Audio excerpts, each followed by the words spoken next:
and welcome to CIO News. I'm Madhuri Pednekar, your host for the broadcast and conference producer at CIO News. This is a recorded session and will be available on our website cionews.co.in and our CIO News LinkedIn handle. This is an exclusive fireside chat powered by Avaya on transformation through customer experience. Businesses are built by the experience they provide, and every day millions of those experiences are delivered by Avaya. Avaya is shaping what's next for the future of work with innovations and partnerships that delivers game-changing business benefits. Let's dive in and let me introduce my guest for today, Mr. Vinay, founder and chief executive officer at Inflection Point Ventures. He is a finance professional with 20 years of global experience in Fortune 50 companies, startup, and private equity. He has a track record of exceptional performance in positions of increasing leadership responsibilities, sharp focus on delivering growth and turnarounds. His expertise lies in the area of private equity, complex accounting project, corporate finance, plant finance, merger and acquisitions, tax, financial services, corporate audit, supply chain management, and compliance and sourcing. Pleasure to have you, Mr. Vinay Bansal, with us today. Thank you, Madhuri. Appreciate. Along with me today is Mr. Saurabh Lakhanpal. He's a domain specialist across Avaya's customer experience solution and also a moderator for today's session. He is an avid customer experience advocate and has 12 years of experience in providing contact center and workforce optimization solutions. He has worked in roles like pre-sales, solution consulting, and sales specialist across leading global organizations. Saurabh has a deep understanding of Avaya's contact center and workforce engagement solutions and how these solutions are utilized for enrichment of a customer experience. Welcome, Mr. Saurabh.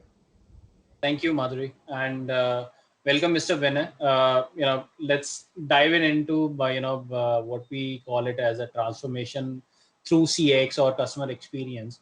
And when we talk about Inflection Point Ventures, for you guys, the customers are two-sided, right? Your investors are your customers also, and then the startups are your customers also. So the first question is, how are you managing the experience for your customers? And when we talk about two sets of people altogether different, how does it gel together, or what technologies are you using for that? Sure. So I think it's like a network or a platform, right? I mean, and every platform needs two sides. One is the demand side, and other is the supply side. So for us, we have two customers, as you rightly said. One is the investors who invest money with startups, and the other is the founders of startups, who we manage with a portfolio of about 95 companies today. That also becomes a large customer set. But the larger customer set is on the investor side. There's about 5,000 investors who work with us. So, in terms of customer experience for our investors, what is very critical for us, I think the core is the trust. If we are doing the right stuff, and the product is right. So once you see that, then I think that next layer comes as a customer experience and making sure we manage the complexity, and we also manage the scale of the I would say initiative. There we use multiple I would say layers. One layer is of an automated, let's say, app, wherein anything and everything that our customers need is available on the mobile app on a real-time basis, right? Whether they want to attend a founder call, they want to see the recordings, they want to see the pitches, they want to see the tax documentation, everything that these 5,000 HNIs or CXOs need is available on the mobile app, right? So that reduces the internal complexity, internal requesting workflows to a significant extent. And then you have the layer of a bot, wherein we service their daily request by a simple text messaging as well. Here we have it available on both our mobile, on our website, as well as a separate WhatsApp chat as well. So anything that they need is now 24/7 and within fractions of seconds, right? So that's kind of the second layer that helps our customers engage on a day-to-day, on a minute-to-minute basis.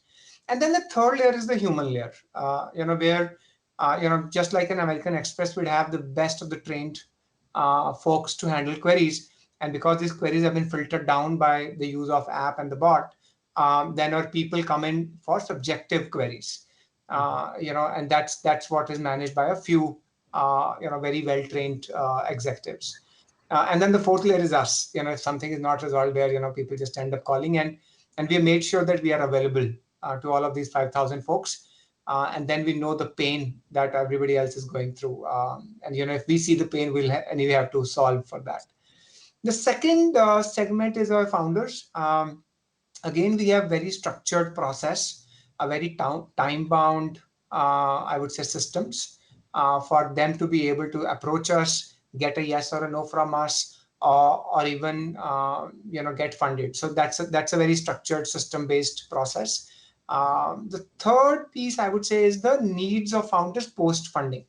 They want to hire, they want to get some advice, they want mentorship, they want to hire a co-founder. So there we have another tech-enabled solution called Founders Genie. It's a mobile app where any founder can come in and get anything that they need, whether it's co-founder, funding, hiring talent, getting mentors, and things like that. So yeah, multitude of tech layers for both the different types of customers.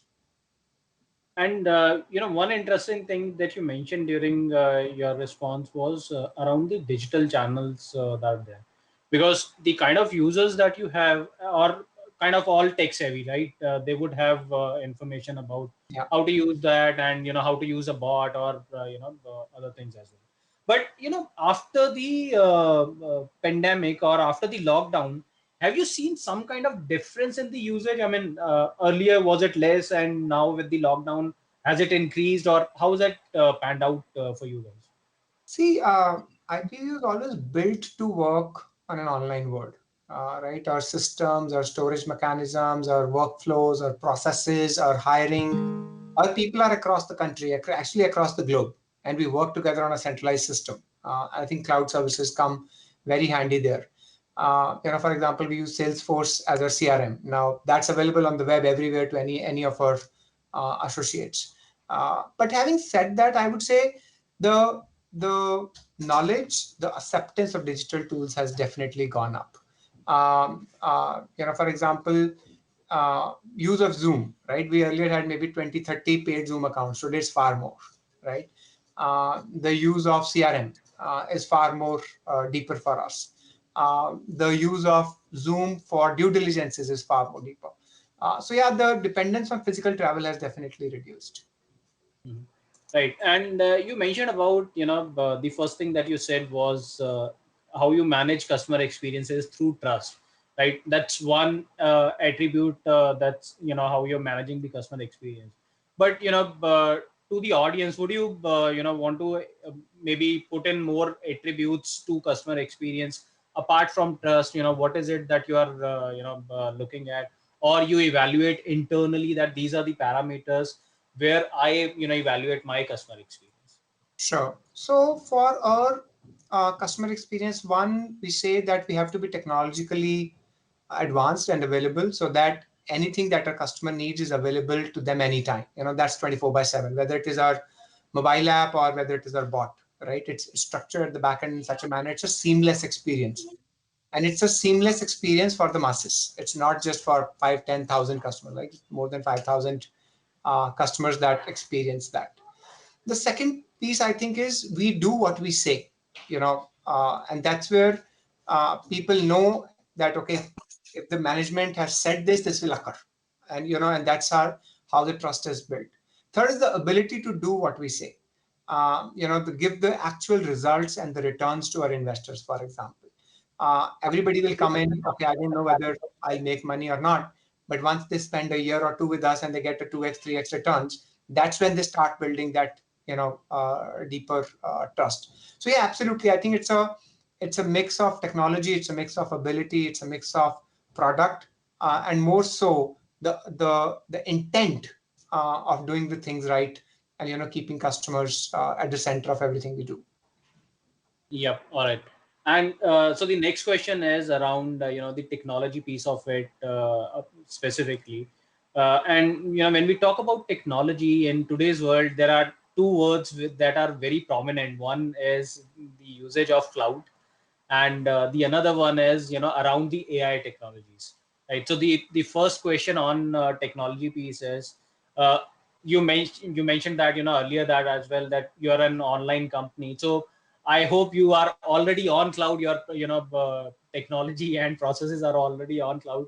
So what made you choose cloud over the on-premise setup, which in traditional world is felt as more secure than the cloud? So what are your learnings on that?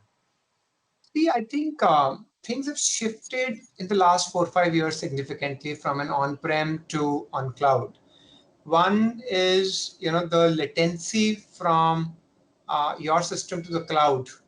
So the network has improved significantly. The reliability has improved.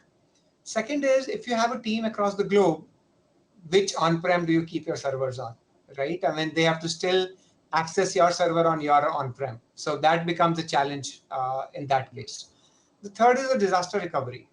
If your data is not centrally updated and centrally available, and then it's not adequately backed up as well. So I think it adds to a significant amount of trust, again, significant amount of credibility, significant amount of speed, and saving space of on-prem as well, right? You need an IT team then on-prem as well to manage the servers and stuff. And today you have the best of the cloud services available. I mean, and you know that any of your employees anywhere in the world can access it with the same speed, same experience, and so can your customers, right? I mean, if my app has to be available 24/7, I just cannot manage it on-prem. What if electricity goes away for 2 days, right?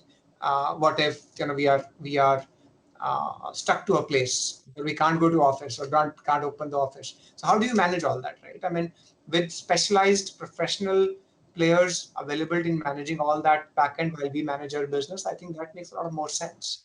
And it's scalable, right? I mean, if you want to go on, like we use AWS as well. I mean, if you have to scale from 1,000 users to 10,000 users to 100,000 users, it becomes far more easier. Exactly. That flexibility is always available with cloud, and not with the on-prem solution. So the second piece that I talked about was AI technologies, and we're already using that to an extent. You're using the bot technology to serve your customers, right? Yeah. So from AI perspective, what else are you using for using that technology for? Are you using it from an analytics perspective as well, or just limited to the bot functionality to serve your customers? Everything we do has to be data driven. We do a lot of deep due diligence on a lot of startups. If we do it manually, we can't. So for us, analytics is the core of whatever we do. We have to go through large consumer data and we have to go it fast. We have to also look at our own customers' behavior. you know, if there are 5,000 customers looking at 5,000 data points, where do they come? What do they do? Which development to be prioritized for our app? Which development? What kind of a menu should be available to them on a bot first? How should the bot, look at data? Which text should be available quickly? So all of that is a lot of analytics.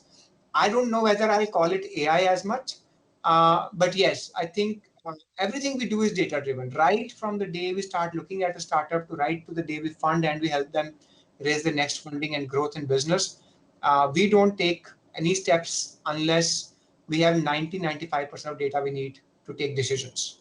And many people will say data is not available. We believe every data can be made available if we think about it at the right point in time and start ahead of time. And then it's about harvesting the data to take the right decisions or better decisions. So analytics is core to anything that we do. Right. And my last question for this session, and I usually ask, how have you managed the work from home? But with your answers, I'm very clear. There is a cloud technology in place. You have a global team. People can work from home, because what all you need is a connectivity. From that perspective. But I'll mold the question to ask you. During this pandemic or during this lockdown, what is it that you have been your learnings from specifically from the lockdown? Learning are a lot, right? I mean, I would say one, you always have a choice to look at the positive and the negative. And if you can focus on the positive, you can really make it your competitive advantage. Um, we trebled our team size in the last 1.5 years. It's 3x the team that we work with. All of them were interviewed, hired, joined, trained, oriented, all online. If we had taken a view that, oh, it's a doomsday now and we can't do much, we could have been doomed. But we took a very different view that, okay, we were built to work online. Here is an opportunity to have a competitive advantage and let's work to it. Right. And that's how we grew significantly. We've grown 3x in the last 1.5 years. We've taken that as a competitive advantage over many others, one of the largest global networks today. And of course, we were able to fund a lot more startups which VCs were not able to fund last year. And that gave us some great startups and great founders too, and also a great name for IPV to be with. It also gave us a huge experience, a good experience for our employees as well. So I mean, all in all, I think the attitude made a big difference. And the second big thing was, I think, the focus. We were very focused on what we wanted to do day in, day out. We were focused on our people, we were focused on our customers, we were focused on our processes and on our product. And I think that let us do what we wanted to do, all from the comfort of our homes. Thanks, Vinay. That was my last question, and thanks for the wonderful insights that you have provided. So, Madhuri, over to you. I said that thank you so much for this really great insights. And Saurabh, thank you so much for driving this entire session. And Mr. Vinay, thank you for sharing your ideas and your views about the entire process. So thank you so much. Thanks, Madhuri. Thank you.